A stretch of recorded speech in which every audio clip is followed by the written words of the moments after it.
Hello and welcome to Galatta Plus. In this video review episode, we are going to be talking about Ramesh Sippy's Sholay, the final cut. This is a definitive iteration of the greatest masala movie ever made in India. The new film adds bits of outtakes, most importantly a stretch that gives Thakur his much needed catharsis. But even otherwise, even with its minor flaws, Sholay remains insanely watchable after 50 years. The writing is tops, yes, but so is the direction. The big screen experience of the film is still something else. Darling Solar 20500 முன்பணத்தில் இப்பொழுது solar மூலம் இலவச மின்சாரம். No compromise. உங்க சைடுலயும் எங்க சைடுலயும். It's a GT promise. GT Holidays, South India's #1 travel brand. MCR Pure Cotton Club, formals and casual shirts. Sholay is a big movie with a big cast, and if there's one shot that shows why it belongs on the big screen, this is it. The Mehbooba number plays out in Gabbar Singh's lair. Jay and Veeru blow up the freshly arrived stocks of ammunition in the bandit camp, thus weakening them. Jay is wounded and the two of them ride their horses back to the Thakur's Haveli. Radha, the widow, sees the horses from the window in a room upstairs. She sees Jay clutching a blood-stained arm and instinctively she begins to run. She has developed feelings for him and her heart tells her to run. She runs to the end of the first floor, she runs down the first flight of stairs, then she runs down the second flight of stairs and runs all the way to the main entrance, which is where she sees the Thakur, her father-in-law, and suddenly she remembers who she is. The heart gives way to the head. She remembers that she is a widow in white. She pulls her sari up to cover her head and the big screen takes us closer to her as a person. As we take in the size of the Haveli through the tracking camera, we realize what it must be like for her to be in that huge space all alone, the only woman. Before the arrival of Jay and Veeru, the only others around are a manservant and a Thakur who cannot think beyond his Gabbar Singh obsession. But when Radha stops at that entrance, the Thakur is shaken out of his monomania, if only for a second. He is stunned by her action, her impulsiveness, and his expression suggests that he suddenly realized that there are other people in the household too, living people who have unfulfilled needs while he is going about avenging the dead. It's a big moment, big emotions, and it plays out better than ever on the big screen. When we talk about great films, we usually talk about the dramas, the Guru Dutt movies, the Benegal movies, the Satyajit Ray movies. We don't talk about commercial action movies, and on a superficial level, that's what Sholay is, a curry western as it has come to be called. The train fight, the post-holy celebrations fight, the bridge fight, the first day at the Haveli fight. In another film made in the same era, these would have been the highlights. The rest would be just filler. But here, these are highlights. The rest are also highlights. The way each scene leads into the next one, the way the scene endings dovetail into the songs, the way high drama blends with action and low comedy and constant flashbacks and endlessly quotable dialogue and memorable characters big and small, it's magnificent. But the reason Sholay remains so endlessly rewatchable, at least for me, is that it's not an action movie. It's a drama that happens to have all these other elements like action and comedy and so forth. Sholay is actually the morbid story about a former policeman who has lost his arms and most of his family, thanks but no thanks to Gabbar Singh. The policeman is a landowner and he had that huge Haveli and he lives there with a faithful manservant to look after him and a sad daughter-in-law who lives on the floor upstairs. Action films end with catharsis. The good guy kills the bad guy, and the new restored ending in Sholay, the final cut, gives Thakur that catharsis. After stamping Gabbar to death, he collapses in Veeru's arms and weeps. For the first time, he shows a vulnerable side, but to what end? After this big win, he is back in that huge Haveli with a faithful manservant to look after him and a sad daughter-in-law who lives on the floor upstairs. Everything has changed and yet nothing has changed. The nominal happy ending of Veeru and Basanti embracing on the train isn't what we hold on to as we walk home. What we take away is Jay's funeral pyre and Radha far away closing that window and presumably closing herself off from the world after being denied a second shot at happiness. And you see why the OTT comedy with Asrani and Jagdeep and the suicide scene was needed. These bits helped to sugarcoat a very bitter pill. Otherwise, Sholay might not have been called an entertainer. It would have been a downright downer. Sholay, the final cut, adds the scene where the Sachin character faces Gabbar. There's more footage of Basanti being chased by Gabbar's men. And there's that big catharsis for Thakur that I mentioned earlier. But whichever version you watch, the film's enduring impact is undeniable. The thing that always comes up while talking about Sholay is Salim Javed's writing or R.D. Burman's score and cues for individual characters, though the songs themselves aren't exactly memorable in the compositional sense. Yes, they're all chartbusters and they work beautifully on the big screen, but as a standalone album, this isn't up there with R.D.'s best.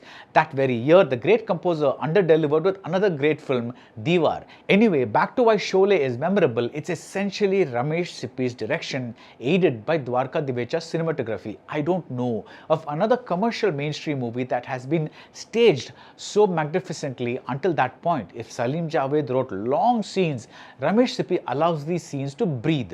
The introduction of Gabbar Singh, feet first, is a 101 course in direction. Sholay could have begun with the inspector entering Thakur's Haveli after being summoned, but first we see a train move into Ramgarh in a wide shot, and then the camera goes in a little closer and we see the inspector being greeted by the manservant, and then there's a trolley shot as the inspector and the manservant cross the platform and exit the station, and then the camera, still in a single take, pans as the two men ride off in horses towards the Thakur's Haveli. Even during the long walk and talk flashback during which Sanjeev Kumar, when he's still the inspector, says he's going on leave, we see a deep focus composition where men are exercising in formation in the background. If the film is a masala movie in the full course thali sense, the director allows us to digest each scene before serving up the next. You can see why many future filmmakers were so awestruck by Sholay. Heck, when I first interviewed Tyagaraja and Kumar Raja, who came on the scene much later, he cited Sholay and Divo as examples that commercially successful films can be artistically successful too. One of the most memorable lines in Sholay is when the Hangal character says, "Itna sannata kyun hai bhai?" He wonders why it is so quiet. The same could be said about the film. There's background music during the action scenes, for instance, but otherwise it's hard to find such a long mainstream film filled with so much silence. Essentially, Sholay proves that if the writing and staging and performances and cinematography work, there's no need for background music. The late Dharmendra, Amitabh Bachchan, Hema Malini, Jaya Bhadri, Sanjeev Kumar, the entire cast explodes. If there's one reservation I have, it's the excessive enthusiasm that Jaya Bhadri character, that's Radha, shows during her holy flashback sequence. It's there for a reason, to contrast who she was as compared to the near mute person that she is today, but it grates a little bit. But minor flaws and all, this is still the greatest masala movie made in India. When Jaya dies, it's in front of Veeru, who can't stop talking, and Radha, who's as silent as a stone. When the Thakur approaches a weakened Gabbar at the end for revenge, he walks through the very pillars where his hands were tied when Gabbar cut them off. The songs are a virtual textbook on the various genres of the Hindi film song. The happy and sad versions of the friendship song, the festival song, the item number, the keep the clock ticking till rescue arrives dance in the villain's den, and the Rootna Manana song with the hero pacifying the annoyed heroine. The latter number, Haan Jab Tak Hai Jaan, this time reminded me of Pyar Kiya To Darna Kya from Mughal-e-Azam, in the sense that it's a proclamation of love in front of a tyrant. Was that a possible inspiration? Much has been written about how Sholay steals from this film and that one. The basic template itself comes from the Seven Samurai, but as someone said, it's not where you take things from, it's about where you take them to. Take the coin toss, which is introduced in the Ye Dosti song sequence. In a regular action film, one that had nothing on the agenda but to give us an explosive good time, Jay and Veeru would have been introduced in the song Ye Dosti. It defines them. It tells us all that we need to know about them, that they're thick friends, that they're rogues, that they settle things through a coin toss. But in Sholay, Jay and Veeru are introduced in the Thakur's first flashback, in an altogether heavier scene on a train where we witness other qualities of theirs, their suitability for Gabbar vanquishing, their code of honor despite their inherent roguishness, and their dependence on the coin toss, which now assumes greater significance than in the Ye Dosti song, where they were just competing for a girl's attention. What we see in the flashback is the moral weight behind the coin toss, along with the fact that becomes clear only at the end that Jay is the decision maker. He makes up his mind about what should be done and ensures through the loaded coin toss that Veeru gets on board. A mere action film rarely invites such reflection. When I interviewed Ramesh Sippy a long time ago, I asked him if he was sick of being asked to talk about Sholay. He said, "It's the defining film as far as my career is concerned with respect to performance, technique and the box office, which ultimately outweighs everything else. It's the biggest blockbuster of all time. That's one crown that belongs to me. I don't mind talking about it." Later, Ramesh Sippy admitted that the film's staggering success cast a long shadow over the rest of his career. His subsequent efforts, Shan, Shakti, Sagar, were seen as disappointments. He said at a cost of rupees 6 crore, Shan doing a business worth 12 crore is nothing when Sholay, a film costing rupees 3 crore, does something like 25 crore in its first run. Today you invest 3 crore and get back 5 crore and you're called successful. He added, Sita or Gita cost 40 lakh, but with Sholay I wanted a bigger budget. I wanted to make a film a certain way with no compromises and I gave myself 1 crore. It ended up costing 3 crores. By the time the first 50 lakh was spent, we hardly had 2 reels in hand. And in today's situation, the corporates would have stopped the shooting. In other words, a Sholay probably could never be made today. Subhash Ghai tried with Karma, Dharmesh Darshan tried with Mela. We have films that use masala elements today, sure, like the current blockbuster Dhurandhar, but in a far more realistic form. The tropes are almost unrecognizable.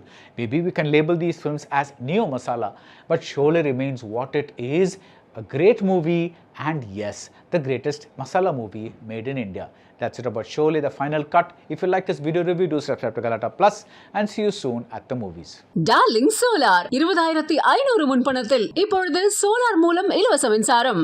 Aha, no compromise. உங்க சைடுலயும் எங்க சைடுலயும். It's a GT promise. GT Holidays, South India's #1 travel brand. MCR Pure Cotton Club, formals and casual shirts.